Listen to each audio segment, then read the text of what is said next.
សួស្តីបងប្អូនទាំងអស់គ្នាទាំង5ចំណងជើងនៅក្នុងដៃខ្ញុំនេះជាប្រឡំលោកដែលអានហើយបាត់ stress តែម្ដងទី1នេះគឺស្ទាវកំមុំភូមិលើទឹករឿងនេះនិយាយ focus ទៅលើភូមិលើទឹក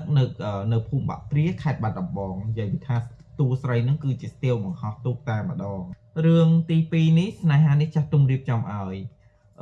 រឿងនេះជាប្រឡំលោកបែបកំមុំស្រុកស្រែចំការយើងនឹងគាត់ជាកូនម្ចាស់ចំការក្រូចហើយបងប្អូនមានឆ្ងល់អត់ថាហេតុអីបានជាតួស្រីគាត់ស្លៀកពាក់បុរាណអីចឹងណាបងប្អូនអានទៅដឹងហើយតួប្រុសកំពូលឆ្លើយហ្មងទី3នេះម៉ែគ្រូជិះក្បៃបងក៏គ្រូអូនក៏គ្រូអូនគ្រូដែរតែអូនគ្រូចូលរូបបងប្អូនគាត់ដឹងតែ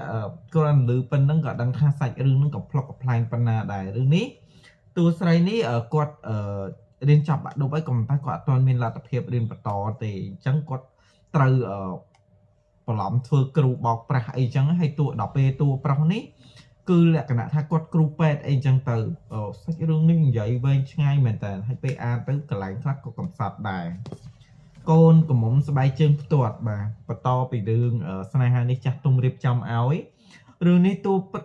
ប្រុសយងមហាកម្ពុជាសុភាពហ្មងហើយស្រឡាញ់តួស្រីខ្លាំងហ្មងចង់តួស្រីសែងតលាក់ដងក៏តួប្រុសអត់មកសំបីមួយម៉ាត់ដែរនិយាយទៅតួប្រុសរឿងនេះមានតែពាក្យថាផ្អែមស្រឡាញ់អូនដល់ទីបញ្ចប់ហើយតួស្រីនឹងកំពូលធ្វើបែបគេហ្មងរលេះធ្វើម៉េចដើម្បីបានធ្វើបែបតួប្រុសនឹងហ្មងតារារះលើចុងថ្នោតសភៅកូនបើទៅបោះពុំបាន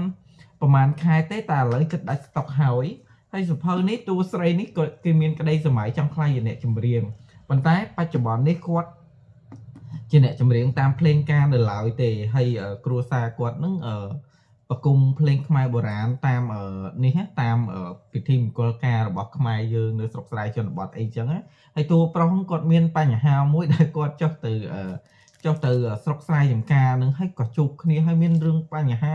ឆ្លោះវាយគ្នាកັບស្រែតែម្ដងអរគុណច្រើនថ្ងៃហ្នឹងខ្ញុំមានតែប៉ុណ្្នឹងទេបាយ